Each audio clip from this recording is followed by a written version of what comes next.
Millionaire gave his worst farm to his poor son-in-law. 8 months later, he regretted it. The sound of keys clattering against the mahogany desk echoed through the office like a judge's gavel. Richard Thompson stared at his son-in-law with contempt as he pushed the bundle of rusted keys toward him, as if discarding something worthless.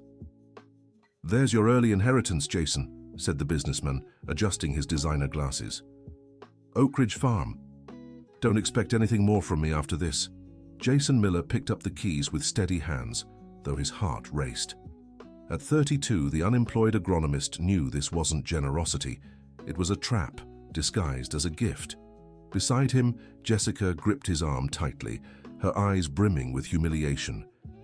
"Dad, please reconsider," begged his daughter, her free hand resting on her 6-month pregnant belly. "That farm has been abandoned for years." "Exactly," Richard said with a cold smile.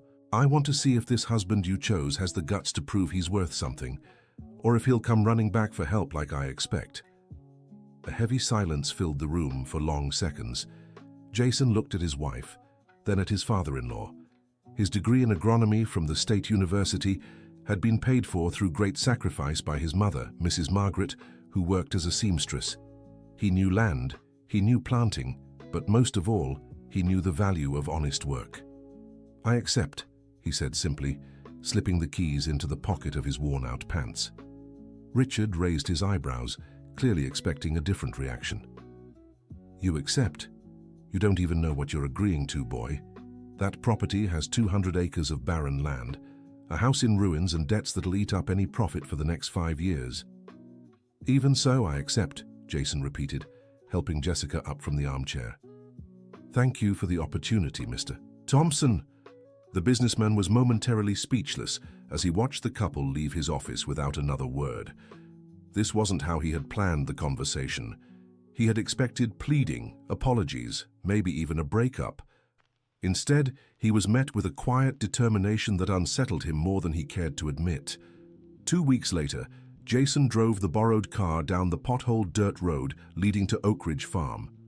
Jessica held his hand, trying not to show her fear.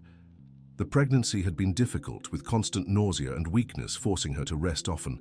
"There it is," she murmured as the property came into view around the bend. What they saw made them swallow hard. The main house, which must have once been grand, was marred by dark streaks of water damage running down the white walls like black tears. Broken windows were boarded up haphazardly, and the roof was missing several tiles. The garden was an overgrown thicket, where neat flower beds had once been. But it was the state of the fields that truly clenched Jason's heart. 200 acres of parched land stretched as far as the eye could see, the soil cracked and reddish. A few dead trees dotted the landscape like skeletons, remnants of better days. Not a single green plant grew anywhere. "My God," Jessica sighed. "How are we supposed to live here?" Before Jason could answer, an elderly man appeared, walking through the dry trees. He wore a faded straw hat and simple clothes, but his eyes shone with intelligence and experience. He must have been around 70, his deep wrinkles telling stories of years under the sun and hard labor. "You must be the new owners," he said, extending a calloused hand. "I'm Old Pete. I was the foreman here before everything fell apart."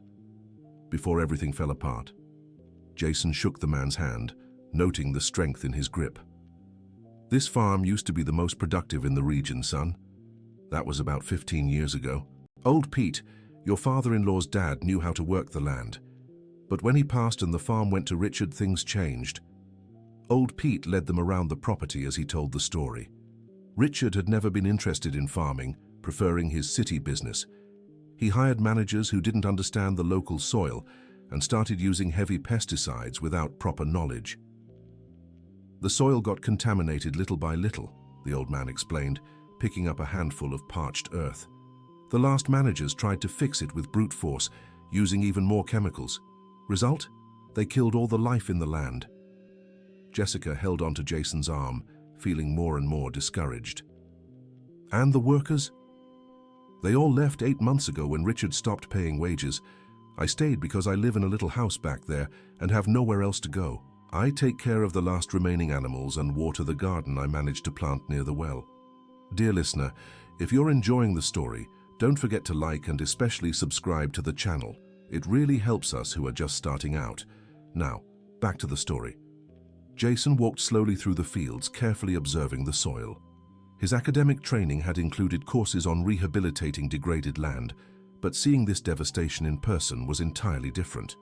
He knelt and grabbed a handful of dirt, feeling its texture between his fingers. "Old Pete, do you remember what kind of fertilizer they used?" "Sure do, son. It was all imported, real expensive. They said it was to boost production fast, but they also used some poisons I can't even name right. And before that, when the farm was productive?" The old man's face brightened. "Ah, old Pete had methods he learned from his father. Used crop rotation, natural compost, knew exactly when to plant what. He kept a journal where he wrote everything down." "A journal?" Jason's eyes lit up. "Yeah, but it's probably lost somewhere in the house. After Richard took over, no one cared about those old things anymore." Jessica, who had found a rock to sit on, watched her husband with concern. She knew that look. It was the same one he had when studying for college exams, a mix of determination and curiosity that usually meant he wouldn't rest until he solved the problem. "Jason," she called softly, "do you really think we can do anything here?" He walked over and took his wife's hands, noticing how they trembled slightly. The pregnancy had been harder than they expected, and moving to this place only added to her worries. "Jessica, I know it seems impossible right now, but look." He pointed to a small area near the well where old Pete kept his garden. "The soil there is alive. If it recovered in one small spot, it can recover across the whole farm." "But how? We have no money, no workers. We have knowledge, we have determination, and we have time." Jason smiled, trying to sound confident. "Your father gave me 8 months to prove I'm worth something. I'll use every single day." That first night, they slept in the car because the house was in dangerous condition. Jessica tried to find a comfortable position in the passenger seat while Jason made mental plans. In the distance, they could hear crickets and the wind rustling through the dry trees. "Are you sure about this?" she asked in the dark. "I'm sure I can't give up," he replied, staring at the stars through the windshield. "My mother worked 15-hour days for years to give me an education. I won't throw it all away because your father thinks I'm not good enough." "What if he's right?" Jason turned to look at her even in the dark. "Jessica, did you marry me because you believe in me or because you wanted to upset your father?" The question stung, but she knew she deserved it. "I married you because I love you. And because you're the most determined man I've ever known. I'm just scared." "I'm scared too," he admitted.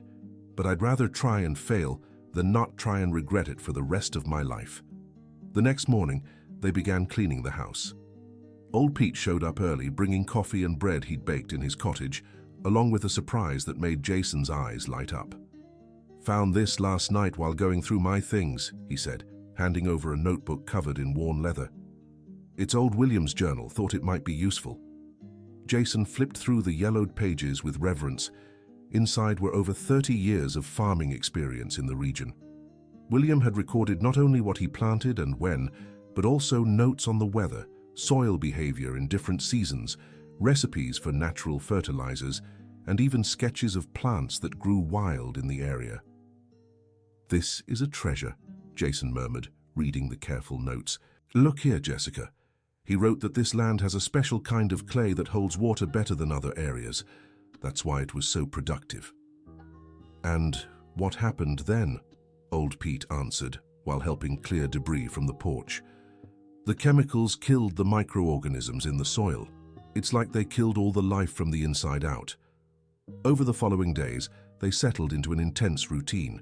Jessica organized the house and prepared meals, resting when her pregnancy demanded it.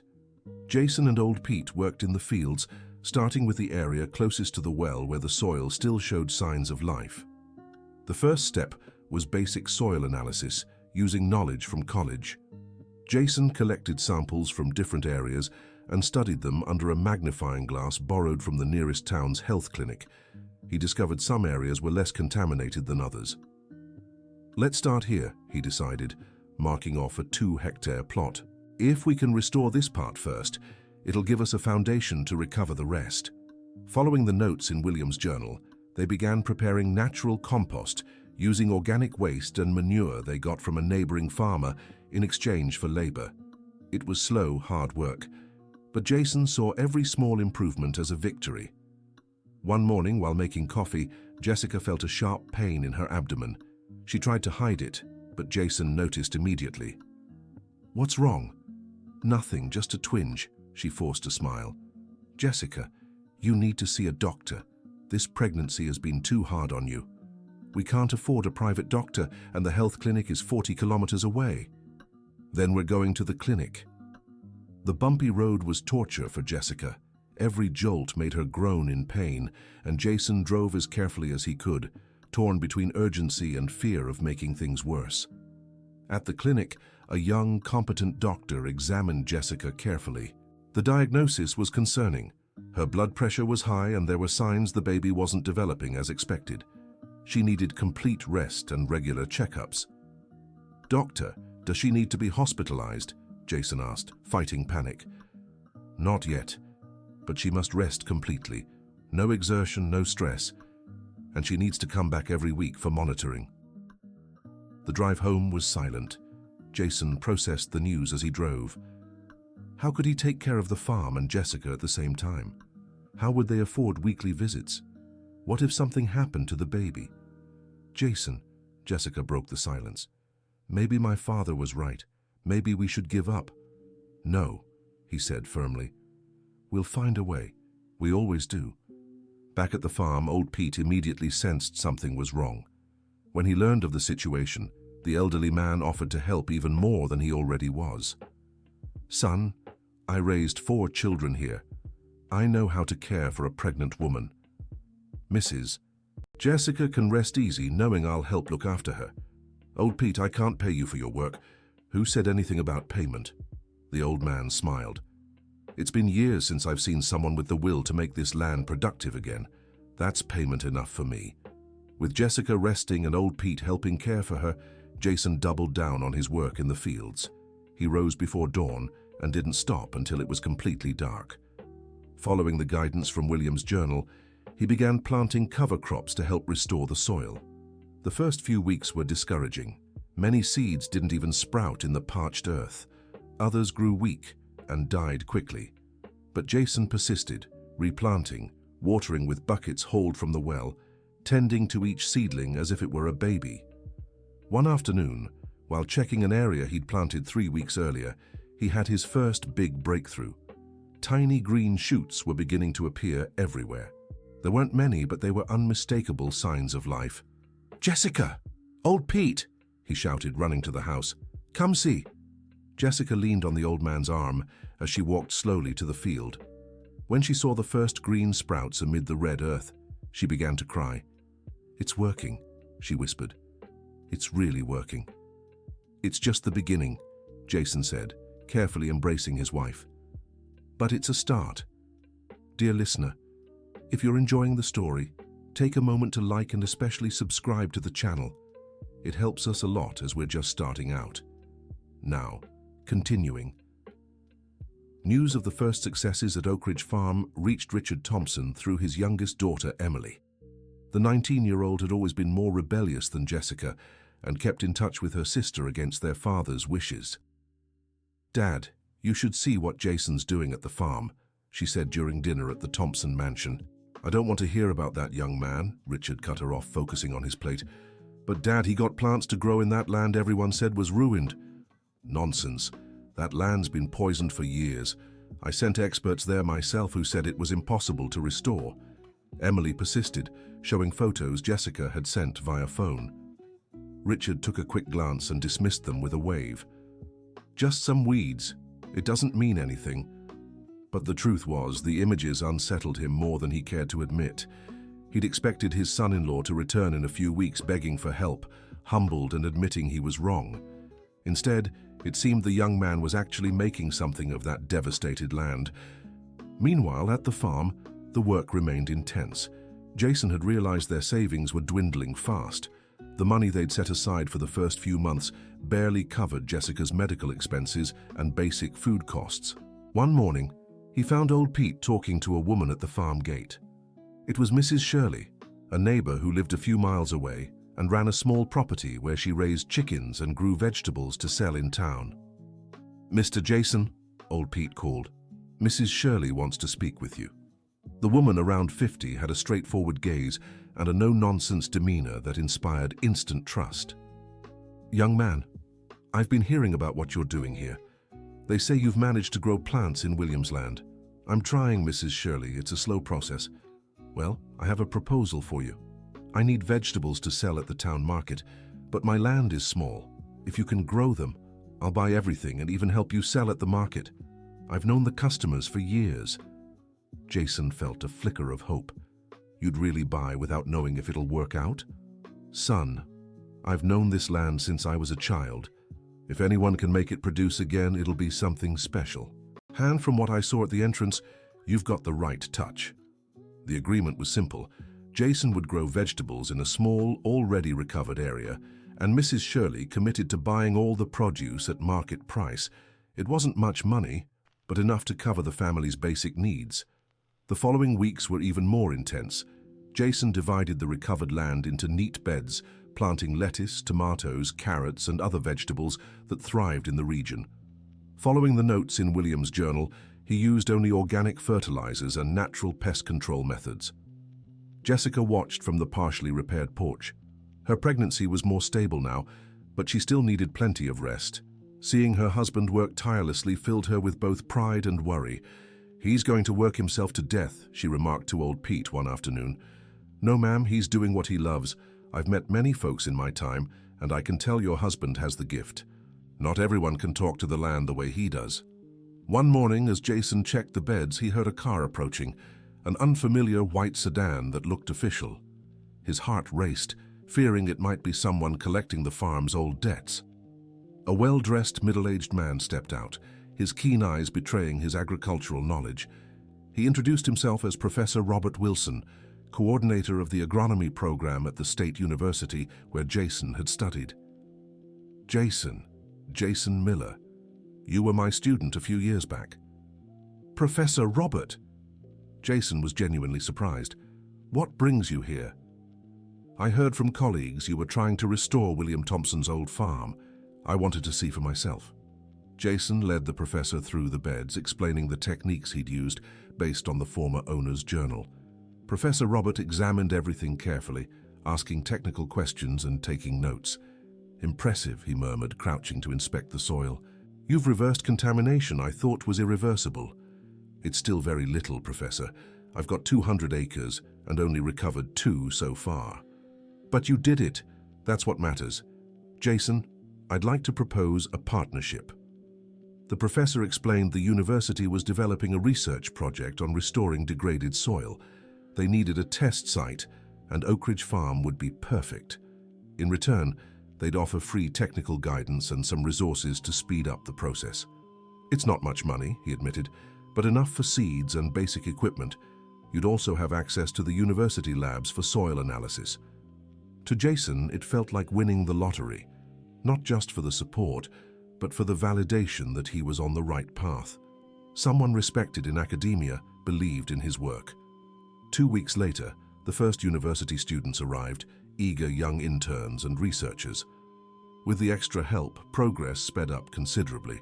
Jessica was fascinated watching the activity. The farm, once lonely and sad, was coming alive again. The students didn't just work, they talked with her, making her feel less isolated. One of the students, Rachel, was the daughter of a farming family and had practical knowledge that complemented academic theory. It was she who suggested an idea that would completely change the course of the project. "Jason, have you analyzed the mineral composition of this soil?" she asked one afternoon, examining a sample.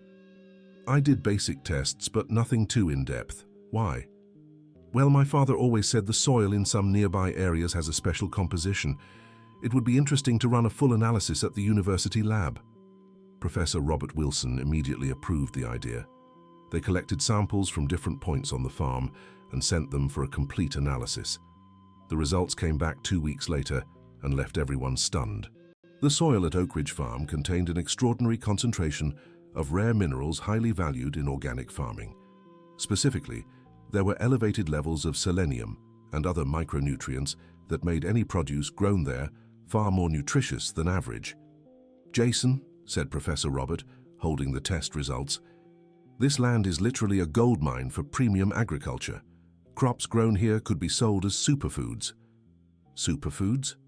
Foods with exceptional nutrient density. There's a growing market of people willing to pay top dollar for products like this. Specialty stores, gourmet restaurants, health food shops. The revelation completely changed Jason's strategy. Instead of focusing solely on basic soil recovery, he began planning specialized production to take advantage of the land's unique characteristics. Rachel suggested starting with specific crops that would benefit most from the minerals in the soil: specialty tomatoes, premium leafy greens, aromatic herbs with intensified properties.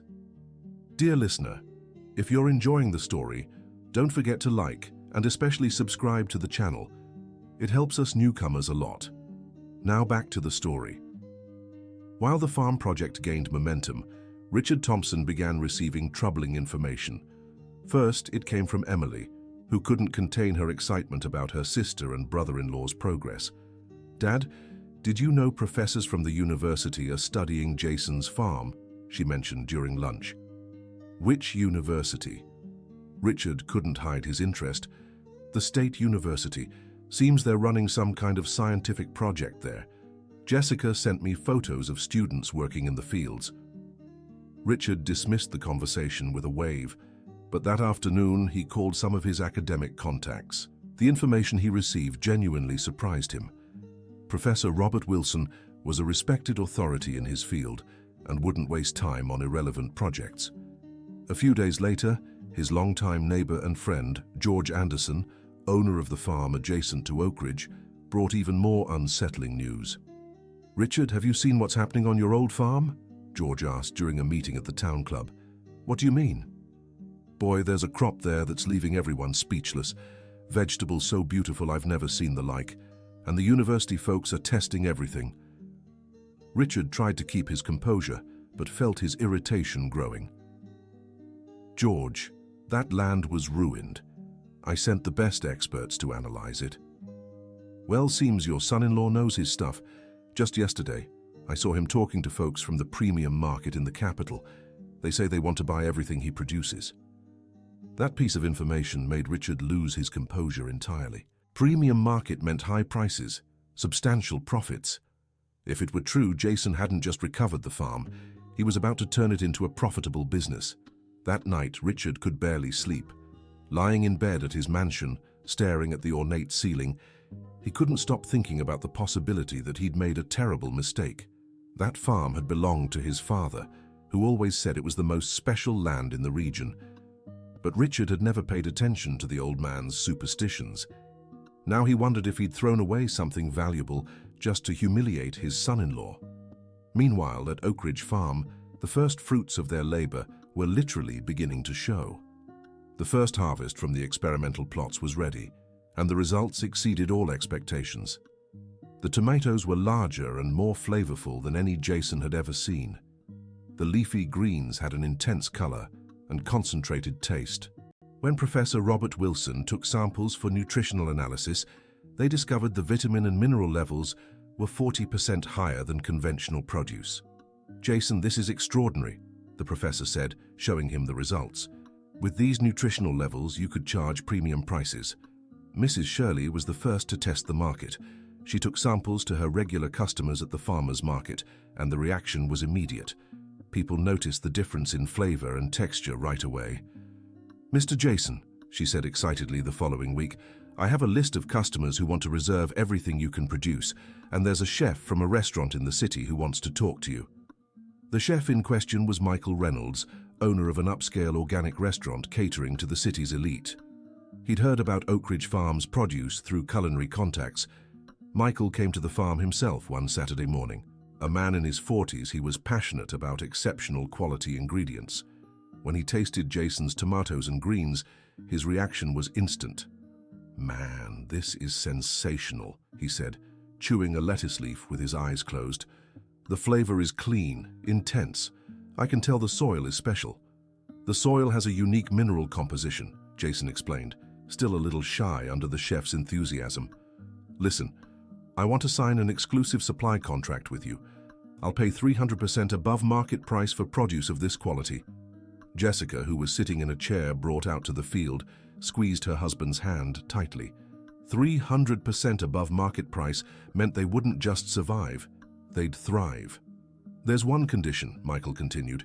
"I need guaranteed regular supply. My clients will get used to this quality, and I can't disappoint them." "How many pounds a week?" Jason asked. "To start, about 400 pounds of mixed produce. But if it works out, I could increase to 1,000 pounds or more. I have partner restaurants that would be interested." It was a huge opportunity, but also a massive challenge. Jason would need to expand production significantly. He looked at the 5 acres he'd managed to restore so far and did the math in his head. They'd need to speed up soil recovery for at least 25 more acres. "I accept," he finally said, "but I'll need 3 months to increase the production area." "Deal." Michael extended his hand. "One more thing. I have connections with European importers always looking for Brazilian superfoods. If this takes off, it could get really big." After Michael left, Jason and Jessica stood alone in the field, taking in what had just happened. In just a few months, they had gone from a situation of despair to a business opportunity that could completely change their lives. "You did it," said Jessica, tears in her eyes. "You really did it." "We did it," corrected Jason, hugging his wife. "And this is just the beginning." But success brought new challenges. To meet Chef Michael's demand, Jason would need to quickly expand the reclaimed land. This required more labor, more resources, and more technical knowledge. Professor Roberts suggested involving more students in the project, effectively creating an open-air laboratory. The state university would approve additional funding for equipment and analysis, recognizing the initiative's potential for research and education. Rachel proposed an even bolder idea. Why not create a training program for other farmers in the region? If the technique worked at Oak Ridge Farm, it could work on other properties with similar soil. "Imagine if we could establish a premium agriculture hub here," she said excitedly. "It would be revolutionary." The idea fascinated Jason, but it also made him consider the implications. Teaching others meant sharing knowledge that could create competition. On the other hand, it could strengthen the entire region economically. It was old Pete who gave Jason the perspective he needed. "Son, good knowledge is like good seeds. The more you plant, the more you harvest." They decided to start by offering free consulting to small farmers in the neighborhood. Jason would visit the properties, conduct basic soil tests, and teach the restoration techniques he had learned. The first to accept help was none other than George Anderson, Richard's neighbor and friend. George had watched Oak Ridge Farm's progress with growing interest and decided to try it on a small experimental plot. "Jason, if you can improve my yield, you can count on me for anything," the older farmer said, shaking the young man's hand. It was a significant shift in attitude. At first, the neighbors had viewed Jason with skepticism, the inexperienced young man who had been handed a ruined farm. Now they were beginning to respect him as someone who truly understood agriculture. Meanwhile, at the Thompson mansion, Richard was facing a personal crisis. Reports of Jason's success were coming from all directions, and he could no longer ignore reality. His son-in-law had not only proven himself competent, but was becoming a regional authority. One afternoon, he decided to do something he swore he never would. He drove to Oak Ridge Farm to see for himself what was happening. He parked his luxury car along the road far from the farm's entrance and observed the fields through binoculars. What he saw left him speechless. Where there had once been parched earth and dead trees, there was now lush greenery with crops planted in perfect rows. Groups of university students worked under Jason's guidance, whom Richard recognized in the distance driving a small tractor. There were new structures, a greenhouse, an equipment shed, drip irrigation systems. But what struck him most was seeing Jessica. His daughter sat on the farmhouse's renovated porch, visibly pregnant and radiant, coordinating some activities with the students. She looked happy and fulfilled in a way Richard didn't remember ever seeing before. He returned home in silence, ignoring his wife Barbara's attempts at conversation. Locking himself in his study, he stared out the window until nightfall, confronting the reality that he had misjudged his son-in-law. The next morning, Emily arrived at breakfast with news that was the final blow to Richard's pride. "Dad, there's an article about Jason's farm in the capital's newspaper." "What article?" Emily showed the tablet with the article open. The headline read, "Young agronomist revolutionizes farming in the region with sustainable techniques." There were photos of Jason working in the field, Professor Robert explaining the project, and the crops grown on the farm. Richard read the entire article in silence. The journalist described Jason as a visionary young man who had managed to restore devastated land using innovative methods based on traditional techniques. It mentioned the partnership with the state university, the premium products, and the potential to transform the entire region. "There's more," said Emily, switching to another tab. "The chef from Fine Palette posted on social media about the farm's ingredients. Look at these comments." Richard saw dozens of comments from people asking where they could buy the products, chefs from other restaurants interested in sourcing, even food journalists wanting to do stories. Without a word, he got up from the table and left the room. Mrs. Barber and Emily exchanged worried glances. They had known Richard for years and could tell he was going through a serious internal crisis. Back at Oak Ridge Farm, Jason was living one of the happiest moments of his life. The second harvest was even better than the first, and he already had a waiting list of clients. Jessica was in her 34th week of pregnancy, and the doctor had given a very positive prognosis. "Everything indicates it will be a smooth and normal delivery," the doctor had said at the previous week's appointment. "The baby is developing perfectly." On a sunny morning, as Jason checked the new plots planted the week before, he heard the sound of a car approaching. It was a white van with the logo of a TV station from the capital. A reporter, a cameraman, and a producer stepped out. The reporter introduced herself as Sarah Johnson and explained they had learned about his story from the newspaper article. "We'd like to do a feature on your work here," she said. "It's an inspiring story of perseverance and innovation." Jason hesitated for a moment. He wasn't used to media attention and worried the exposure might bring problems. But Professor Robert, who was visiting the farm that day, encouraged him. "Jason, this could be very positive. It'll show others that restoring degraded land is possible, and it might attract investors interested in expanding the project." The filming lasted all morning. The reporter interviewed Jason about his techniques, Professor Robert about the scientific aspects of the project, Old Pete about the farm's history, and even Jessica about what it was like to live through this transformation. "How do you feel seeing your husband prove everyone wrong about this land?" the reporter asked Jessica. "I always knew he could do it," Jessica replied, holding her belly. "Jason has a determination I've never seen in anyone else, and more importantly, he loves the land. He doesn't see farming just as a business, but as a way to care for the world." The segment aired the following week on the network's highest-rated Sunday program. Richard watched alone in his office, seeing the son of a seamstress being treated as a hero by the press. The impact was immediate and overwhelming. The farm's phone, which they had only recently managed to install, wouldn't stop ringing. There were interview requests, business proposals, speaking invitations, and investment offers. Among the calls, one particularly caught Jason's attention. It was from a Dutch businessman who worked with superfood exports to Europe. He had seen the report through contacts in Brazil and was interested in learning about the production. "Mr. Miller, my name is Frederick Johansson. I import premium products for European markets. I would love to visit your farm to see the products." "Mr. Frederick, it would be an honor to have you here." "Perfect. Can I come next week? And I'd like to bring along a soil specialist from the Netherlands who's visiting Brazil." The European's visit was scheduled for the following Thursday. Jason spent the days beforehand preparing the farm to make the best possible impression.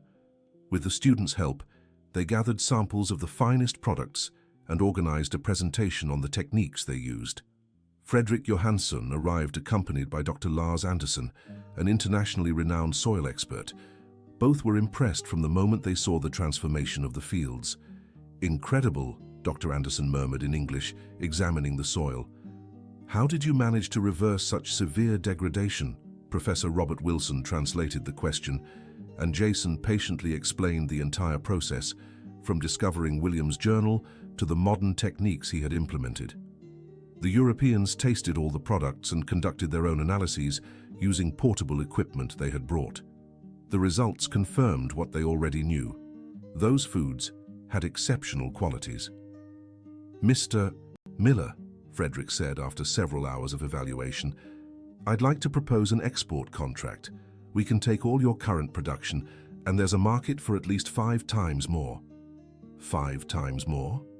Yes, there's growing demand in Europe for authentic Brazilian superfoods. Products like yours can sell in specialty stores for very high prices. Dr. Anderson added, "But there's one important condition. We need assurance that the products will always maintain this exceptional quality. Our European clients are very particular." "I can guarantee the quality," Jason said, "but 5 times the current production means expanding to at least 50 acres. That will take time." "That's not a problem," Frederick replied. "We can start with what you have and grow gradually, and we're willing to invest in expanding production." The offer was tempting but also daunting. That night, Jason talked to Jessica about the implications of growing so much, so fast. "It's an amazing opportunity," she said, "but are you sure you can maintain quality at that scale?"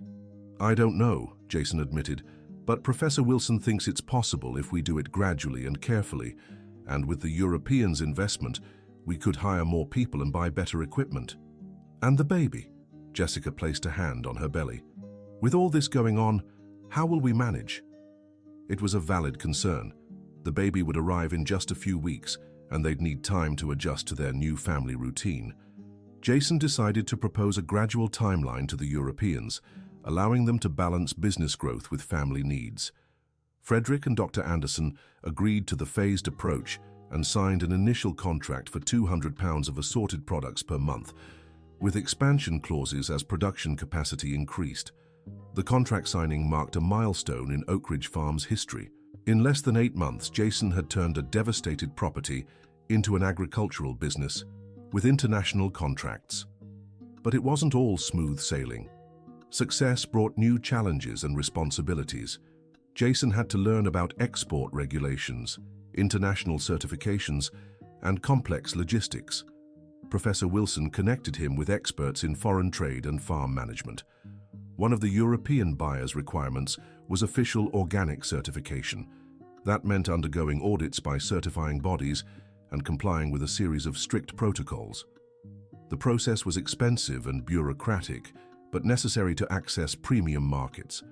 Rachel, the student who had suggested the soil analyses, offered to help with all the documentation needed for the certifications. She was working on her thesis about the farm project and knew every technical process in detail. "Jason, I can organize all the paperwork you need," she offered, "and I know people at the certification agency who can speed things up." With Rachel's help and Professor Robert Wilson's guidance, they began the certification process. It involved endless spreadsheets, traceability protocols, and detailed records of everything planted, harvested, and processed. Jessica, despite being pregnant, insisted on handling the administrative side.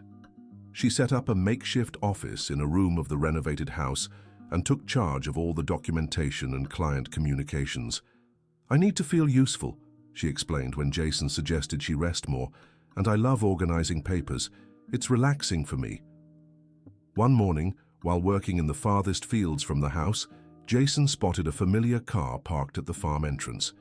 It was Richard Thompson's black Mercedes. His heart raced, but he decided to keep working until his father-in-law chose to approach. Richard stepped out of the car and stood still for several minutes observing the lush fields. Then he began walking slowly toward where Jason was working, hands in his pockets, his expression a mix of curiosity and awkwardness. "Good morning," he said when he got close enough. "Good morning, Mr. Thompson," Jason replied without stopping his work. "Can I take a look at what you're doing here?" It was the first time Richard had asked rather than demanded. Jason noticed the shift in tone immediately. "Of course, this area here was one of the most degraded.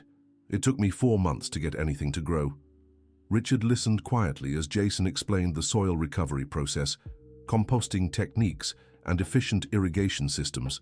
Every now and then, he asked technical questions that showed his knowledge, despite being away from farming for years. "Did you study these techniques in college?" Richard asked. "Some of them, yes, but most I learned from your father." From my father. Jason led him to the house and showed him William's journal.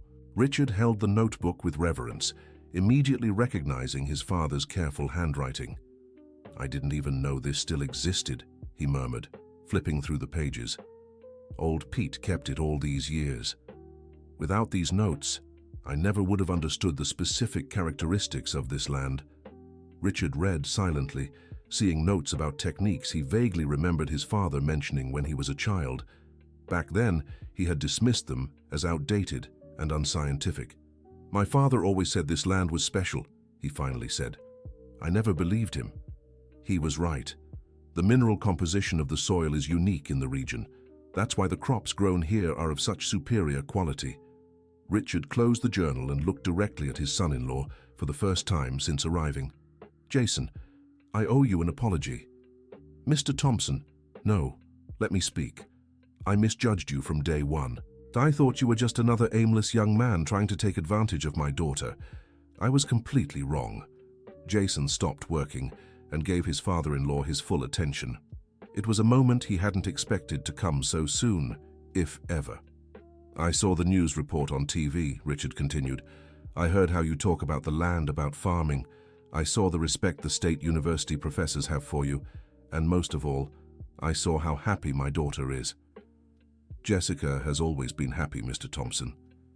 She just needed space to be herself." "That's true, and I never gave her that space.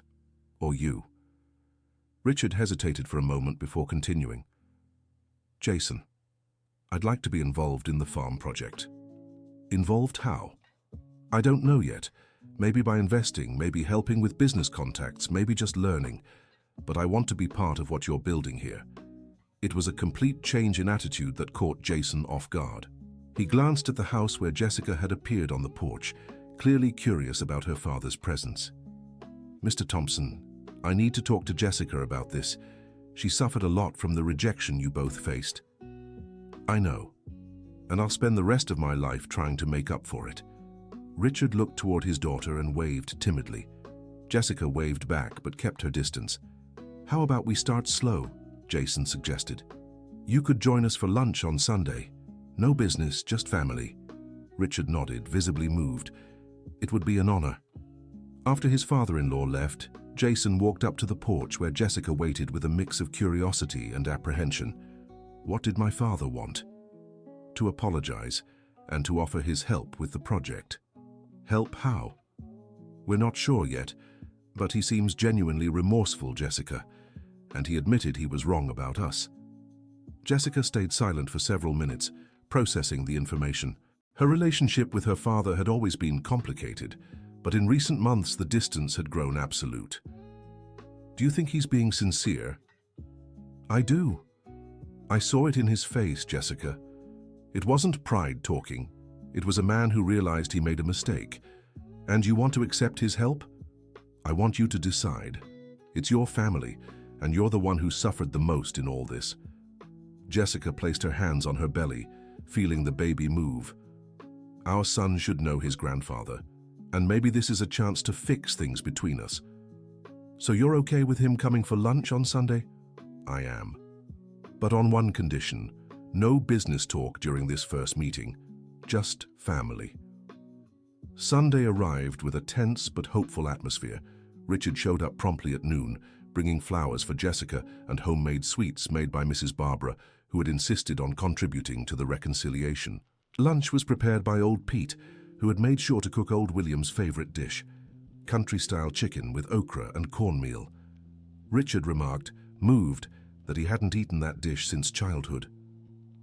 "My father loved this meal," he said, savoring it slowly. "He always said it was food for people who understood the land." "Your father was a wise man," Old Pete commented. "I learned everything I know about farming from him." During lunch, Richard asked about Jessica's pregnancy, their plans for the baby and life on the farm. He carefully avoided business talk, honoring their agreement. "How are you preparing for the baby's arrival?" he asked.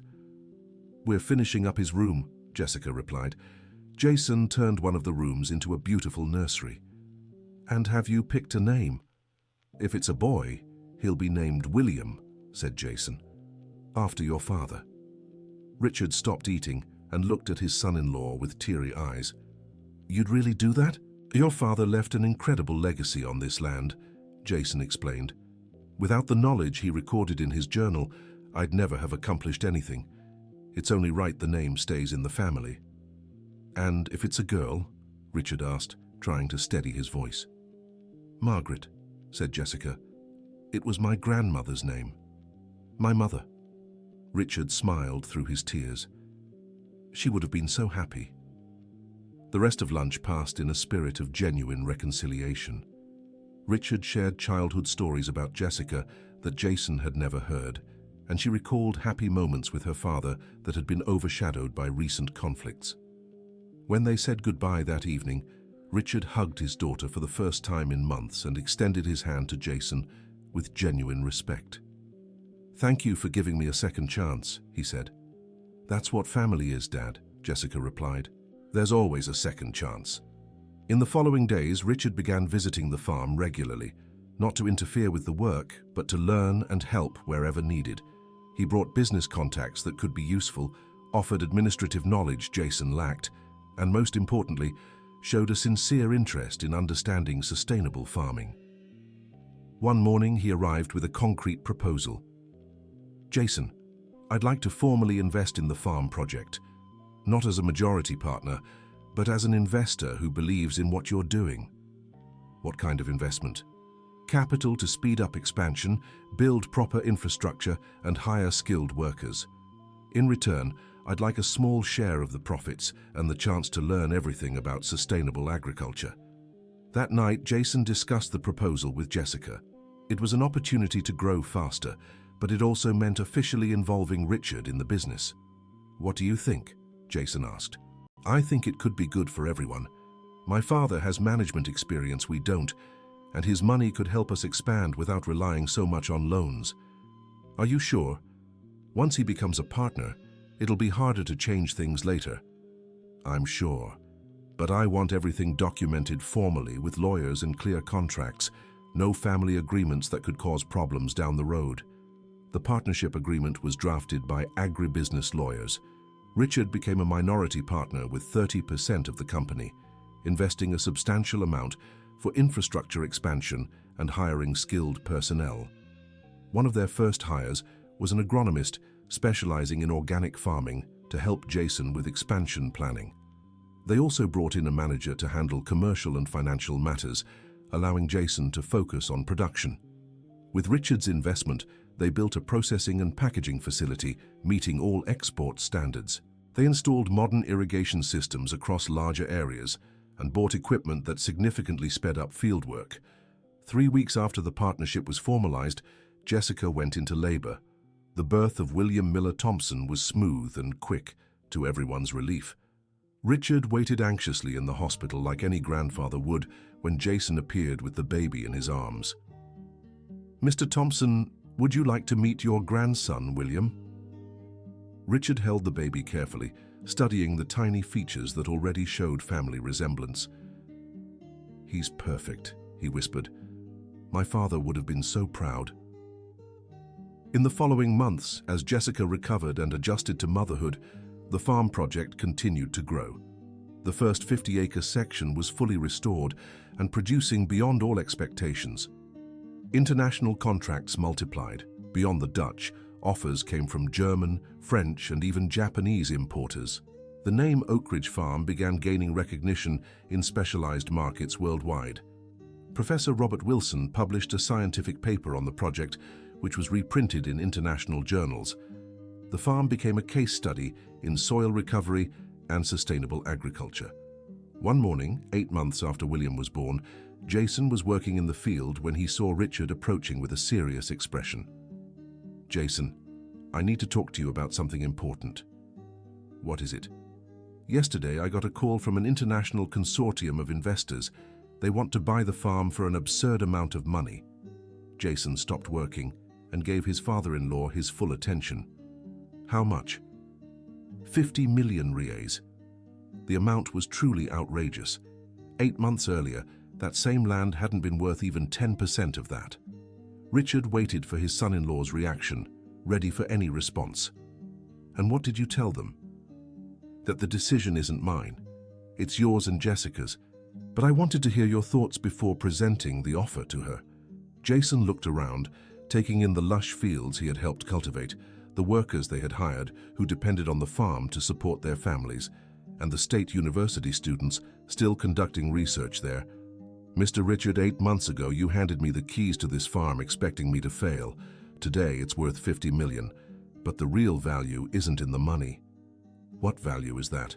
"It's in the people who work here and support their families with dignity. It's in the knowledge we're creating for other farmers.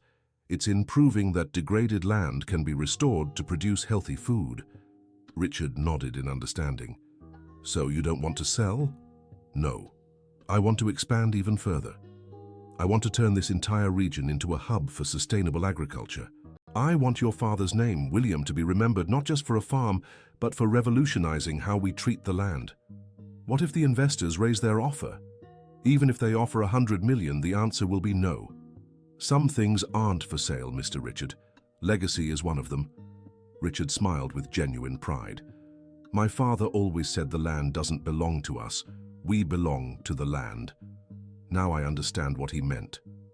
"And do you understand why I married your daughter?" Jason asked, returning to his work. "I do. And I understand why she chose you. You're not just a good husband or a good farmer. You're a man of character." That afternoon, Richard called the investors and formally declined the offer. He explained that Oak Ridge Farm wasn't for sale at any price because it represented something greater than money. The refusal sparked even more media interest in the project. Journalists wanted to understand how a farm could turn down 50 million and what it meant for the future of agriculture in the country. Jason used the attention to promote his ideals about sustainable farming. He gave lectures at universities, attended conferences, and wrote articles about the techniques he had developed, always crediting part of the success to William Miller Thompson's teachings and the traditional wisdom of local farmers. A year later, during a birthday celebration for William that brought together the whole family and farm friends, Richard gave a speech that sealed their reconciliation. "A little over a year ago, I made one of the biggest mistakes of my life. I tried to humiliate my son-in-law by giving him a farm I thought was worthless. Today I know the mistake wasn't in the land, it was in me. Jason didn't just prove me wrong about him, he taught me what it truly means to have value as a person." "Mr. Richard," Jason interrupted, "you don't have to—" "Yes, I do. I need everyone to know that my son-in-law is the most honorable man I've ever met, and that my daughter made the right choice when she married him, even against my wishes." Richard lifted William into his arms and continued, "This boy will grow up knowing his father turned dead land into life, that his mother supported this dream even when it seemed impossible, and that your grandfather was wise enough to admit when he was wrong and ask for forgiveness." The celebration lasted late into the night, with music, dancing, and stories that would be retold for generations. Jason looked around, seeing Jessica breastfeeding William under a tree they had planted together, old Pete spinning tales for the state university students, and Richard playing with other local children who had come for the party. 2 years later, Oak Ridge Farm had become an international model for sustainable agriculture. Delegations from various countries came to visit the project, and Jason had been invited to advise government programs for restoring degraded soil. Richard, who had retired from his city business, now devoted all his time to the agricultural project. He had discovered a late passion for farming and become a fervent advocate for environmental sustainability. "Who would have thought I'd find my true calling at 60, he remarked one morning while helping Jason plan the expansion for another 100 acres. "Your father knew you had a gift for the land," Jason replied. "You just needed to find your way back." Jessica, who had returned to work coordinating the farm's educational programs, regularly organized visits for rural schools, so children in the region could learn about sustainable farming techniques. "I want them to grow up knowing there are other ways to work the land," she explained to the teachers bringing their students. William, now 2 years old, played freely across the fields, cared for by the entire community that had formed around the farm. It was common to see him in old Pete's arms, listening to stories about the land, or chasing after the university students still conducting research there. One evening, as he rested on the porch after a long day's work, Jason reflected on everything that had happened since that first day when Richard had tossed the farm keys onto the table in disdain. In less than 3 years, they had turned a ruined property into a business that directly employed 50 people and positively influenced the entire region. More importantly, they had rebuilt a family and proved that a person's true worth lies not in their social background, but in their character and determination. Jessica approached and sat beside him, watching William play in the organic garden they had created near the house. "What are you thinking about?" "How quickly life can change," Jason replied. 3 years ago, I was an unemployed agronomist being scorned by your father. Today, I'm his partner in a project that's transforming the region's agriculture. And what do you think was most important for that change?" Jason thought for a moment before answering, "Believing it was possible. Even when everyone said it wasn't, I kept believing we could make that land productive again." "And you don't regret turning down the 50 million?" "Never. Money comes and goes, Jessica. But a legacy lasts forever. Our son will grow up knowing his parents built something that changed many lives." Richard approached, coming from the fields where he had spent the afternoon learning about composting with the students. His hair had turned grey, and his hands were calloused from farm work, but his face radiated a satisfaction he had never shown during his years as a city businessman. "Jason, I just got a call from the university. They want to establish a permanent research center for sustainable agriculture here. It would be the first of its kind in the country." "That's wonderful news," Jason said. "It means the work we started here will keep growing even after we're gone." "Exactly. And it means my father's name, William, will forever be associated with the revolution in sustainable Brazilian agriculture." William ran up to them carrying a small plant he had found in the garden. "Daddy, look what I found!" Jason picked up his son and examined the plant. "It's a young pepper tree, William. Your great-grandfather used to plant these trees because they help protect the soil." "Can I plant it?" "Of course you can. Let's pick a special spot for it to grow." As they walked through the garden searching for the perfect place to plant the sapling, Richard watched the scene with emotion. His grandson was learning to love the land, just as his father had taught him when he was a child. "You know what amazes me most about all this?" he said to Jessica. "What, Dad?" "That in the end I had to give the worst farm to the best son-in-law to discover what truly matters in life." Jessica smiled and rested her head on her father's shoulder. "Dad, you didn't give him a bad farm. You gave him a chance to show who he really is, and he showed far more than I ever imagined." The sun set over the lush fields of Oak Ridge Farm, lighting up a landscape that 3 years earlier had been desolate and now stood for hope and renewal. Jason planted the young pepper tree with his son as 3 generations of the family watched, united at last by mutual respect and love for the land William Miller Thompson had left as his legacy. In the farm office, a framed display held the first page of William's journal, where he had written, "The land is generous to those who treat it with love and patience. It doesn't take strength to tame it, but wisdom to understand it." Those words had become the motto of Oak Ridge Farm and would continue to guide the generations to come, who would grow up knowing that true value lies not in what you own, but in what you build with honest work and dedication. Richard Thompson had given his poorest son-in-law the worst farm, hoping to humiliate him. 8 months later, he realized he had actually given them the greatest opportunity of their lives, to learn what family, work, and legacy truly mean. The end. Now tell me what you thought of this story of perseverance and family reconciliation. Do you believe Jason made the right choices by turning down those million-dollar offers? Share your honest opinion in the comments and don't forget to like if the story touched your heart. Subscribe to the channel for more heartwarming stories like this one.